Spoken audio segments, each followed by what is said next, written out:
Hi friends, welcome to my channel. How to create table in HTML అనేది నేను చెప్పబోతున్నాను. ఇది బేసిక్ సింటాక్స్. టేబుల్కి ఓపెనింగ్ ట్యాగ్, క్లోజింగ్ ట్యాగ్ అనేవి ఉంటాయి. టేబుల్ రో లోపల టేబుల్ హెడర్ మనం పెట్టుకోవచ్చు లేదా చాయిస్.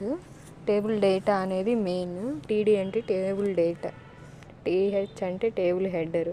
దీంట్లో mainly table attributes, table elements అనేటివి ఉంటాయి. దీనికి మెయిన్లీ ఇవే అన్నమాట, అట్రిబ్యూట్స్, ఎలిమెంట్స్ టేబుల్కి. దీనికి ఒక ఎగ్జాంపుల్ ప్రోగ్రామ్ అనేది నేను ఎక్స్ప్లెయిన్ చేస్తాను. బోర్డర్ అనేది మనం ఇస్తే టేబుల్ షేప్లో కనిపిస్తుంది. బోర్డర్ అనేది 0 ఇస్తే మనకు కనిపించదు అన్నమాట. ఇది ఎగ్జాంపుల్ టేబుల్కి. నేమ్, ఏజ్ అవి టేబుల్ హెడర్ అంటే హెడ్ థిక్గా వచ్చి పైన హెడ్డింగ్.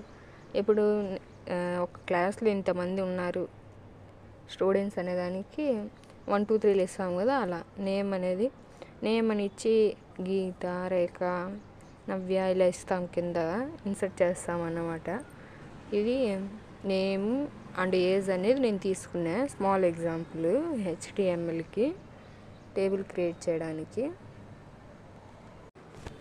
టేబుల్ క్రియేట్ చేయడం వల్ల మనకి ఒక ఉపయోగం ఉంది. ఎందుకంటే మనం ఒక స్టూడెంట్ మార్క్స్ కానీ అలా చూడాలి అనుకుంటున్నాము. పెద్ద పెద్ద యూనివర్సిటీకి అలా వెళ్ళినప్పుడు వాళ్ళు అలానే చూస్తారు. ఒక టేబుల్లో ఇంతమంది ఫస్ట్ వచ్చారో అలా చెక్ చేస్తారనమాట.